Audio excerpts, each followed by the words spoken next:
Assalamualaikum warahmatullahi wabarakatuh. Perkenalkan, nama saya Firda Firdausatul Fadi dari Program Studi Pendidikan Fisika dengan NPM 240671240004. Di sini saya akan memaparkan sebuah materi yang berkaitan dengan manajemen peserta didik. Manajemen peserta didik yaitu merupakan elemen krusial dalam dunia pendidikan. Dengan penerapan manajemen yang efektif, akan tercipta suasana belajar yang mendukung dan produktif bagi para peserta didik. Nah, aspek ini mencakup pengelolaan data siswa, penjadwalan kegiatan pembelajaran, serta pengaturan disiplin yang terstruktur. Secara sederhananya, manajemen peserta didik merupakan suatu proses yang mencakup perencanaan, pengorganisasian, pelaksanaan, dan juga pengendalian kegiatan yang berkaitan dengan siswa. Tujuannya juga jelas, yaitu untuk mencapai tujuan pendidikan yang sudah ditetapkan. Dan yang perlu diingat, ini bukan cuma soal pencatatan data siswa saja, melainkan lebih dari itu. Manajemen peserta didik mencakup aspek spiritual, intelektual, fisik, dan juga sosio-emosional siswa. Jadi kita melihat siswa secara utuh, bukan cuma angka-angka di rapot saja. Ini adalah upaya untuk membantu kelancaran pertumbuhan dan juga perkembangan siswa secara menyeluruh melalui proses pendidikan di sekolah. Kemudian konsep manajemen peserta didik ini juga sangat relevan dengan nilai-nilai Islam yang kita anut. Dalam Al-Quran Surat Az-Zumar ayat 9, Allah berfirman yang artinya, dan tidaklah sama orang yang berilmu dengan orang yang tidak berilmu. Ayat ini juga menunjukkan betapa pentingnya ilmu pengetahuan dalam Islam. Makanya pengelolaan peserta didik harus dilakukan secara optimal agar para siswa bisa mendapatkan ilmu yang benar-benar bermanfaat, bukan asal-asalan. Setiap siswa berhak mendapatkan pendidikan berkualitas yang membantu mereka meraih ilmu yang berguna untuk dunia dan juga akhirat. Selanjutnya terdapat 4 tujuan utama yang perlu kita ketahui. Yang pertama, untuk meningkatkan kualitas pendidikan. Nah, dengan mengoptimalkan sumber daya dan menciptakan lingkungan belajar yang kondusif, maka kita bisa meningkatkan pengetahuan, keterampilan, dan juga kemampuan psikomotor siswa. Selanjutnya yang kedua yaitu untuk meningkatkan kedisiplinan dan juga kemandirian. Di sini, siswa jadi lebih disiplin dalam menjalankan tugas dan tanggung jawabnya. Mereka juga bisa belajar mandiri tanpa harus terus-terusan diawasi. Yang selanjutnya, mengembangkan minat dan juga bakat. Di sini, setiap siswa mempunyai potensi yang unik dan juga berbeda-beda. Manajemen yang baik akan membantu menyalurkan kecerdasan, bakat, dan juga minat mereka.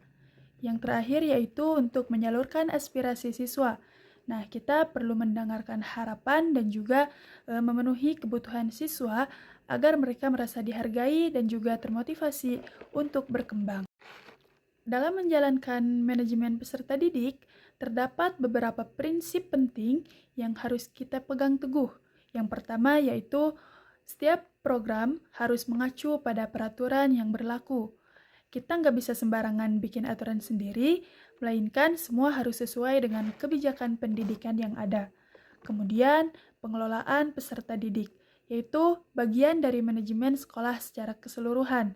Jadi, tujuannya harus sejalan dengan visi dan misi sekolah. Semua harus sinkron dan juga tidak boleh jalan sendiri-sendiri. Selanjutnya, semua aktivitas harus diarahkan untuk menyatukan siswa yang punya latar belakang beragam. Di sini kita harus menghargai perbedaan dan juga menciptakan suasana saling menghormati. Karena dengan menghargai keberagaman, potensi setiap siswa bisa berkembang maksimal. Lalu proses manajemennya. Terdapat 4 tahap utama dalam manajemen peserta didik. Tahap pertama yaitu perencanaan penerimaan. Di sini kita mengidentifikasi dan menganalisis kebutuhan. Berapa jumlah siswa yang harus diterima dengan mempertimbangkan kapasitas kelas dan rasio ideal antara siswa dan juga guru. Tahap kedua yaitu rekrutmen, di mana meliputi pencarian calon siswa, pembentukan panitia penerimaan, sampai pengumuman hasil seleksi. Prosesnya harus transparan dan juga harus adil. Selanjutnya tahap ketiga yaitu pelaksanaan. Ini tahap yang paling penting karena langkah-langkahnya meliputi orientasi bagi siswa baru atau ospek, penempatan siswa ke kelas yang sesuai, dan juga pencatatan data siswa. Nah, kegiatan ini memastikan proses belajar mengajar agar berjalan lancar, efisien, dan juga terorganisir dengan baik. Tahap keempat yaitu evaluasi. Nah, kita perlu melakukan peninjauan dan juga penilaian secara rutin terhadap seluruh aspek manajemen untuk perbaikan berkelanjutan. Selanjutnya, peran sekolah. Di sini, sekolah juga mempunyai peran yang sangat vital dalam pengembangan peserta didik, di mana sekolah harus mendukung perkembangan kemampuan unik setiap siswa, baik kecerdasan umum maupun keterampilan khusus. Sekolah juga perlu mendorong kemampuan sosial dan interaksi antar siswa, karena soft skill ini sama pentingnya dengan akademik.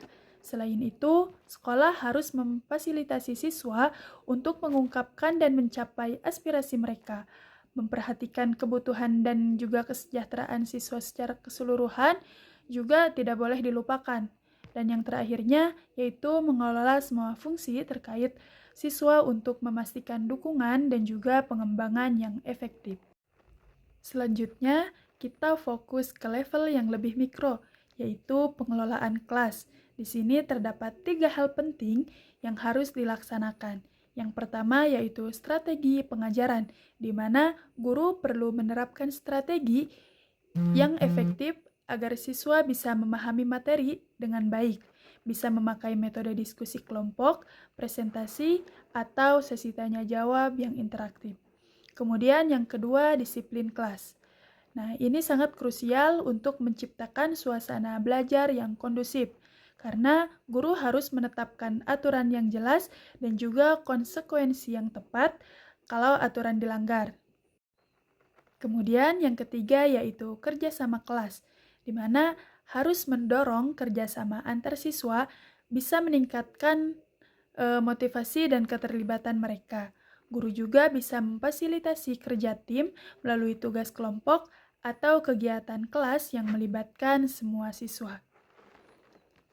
Yang terakhir yaitu kesimpulan. Kesimpulan dari manajemen peserta didik ini itu membutuhkan kerjasama dari semua pihak, guru, staf, dan juga orang tua. Di era digital seperti sekarang, kita juga bisa memanfaatkan teknologi dan juga data untuk membantu mengidentifikasi masalah dan mengevaluasi strategi yang kita jalankan. Dengan manajemen yang baik, kita bisa menciptakan generasi yang baik, unggul, berkarakter, dan siap menghadapi tantangan di masa depan. Sekian pemaparan materi dari saya. Terima kasih atas perhatiannya. Wassalamualaikum warahmatullahi wabarakatuh.